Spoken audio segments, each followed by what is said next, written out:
बिस्मिल्लाहिर्रहमानिर्रहीम। अस्सलाम वालेकुम। उम्मीद करती हूँ आप सब खैरियत से होंगे।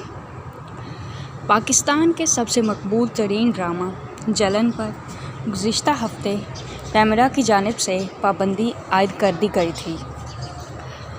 आइए जानते हैं आज की वीडियो में कि आज ड्रामा सीरियल जलन की किस चली गई या नहीं।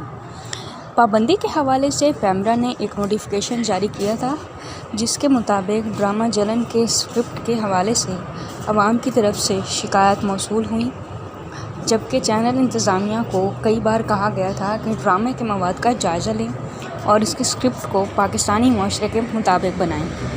अगर ऐसा ना हुआ तो चैनल और ड्रामा के ख़िलाफ़ कार्रवाई की जाएगी। पैमरा की बार बार वार्निंग पर भी स्क्रिप्ट में कोई तब्दीली नहीं की गई, जिसके नतीजे में ऑर्डिनेंस के सेक्शन 27 के तहत ड्रामा सीरियल जलन के नशर करने पर पाबंदी आयद कर दी गई थी। ताहम अब ये खबर सामने आई है कि पाबंदी आयद करने के हवाले से पैमरा के ऑर्डर को सिंध हाई कोर्ट की जानिब से मुअत्तल कर दिया गया है और ड्रामा अब मामूल के मुताबिक नशर होगा। ड्रामा के तमाम मदाहों और नाज़रीन के लिए बताते चले कि ड्रामा आज रात 8 बजे दिखा दिया जाएगा। उम्मीद करती हूँ आज का पैगाम आपको पसंद आया होगा। अगर आपको पसंद आया वीडियो को लाइक कीजिए, चैनल को सब्सक्राइब कीजिए। बहुत शुक्रिया। अल्लाह।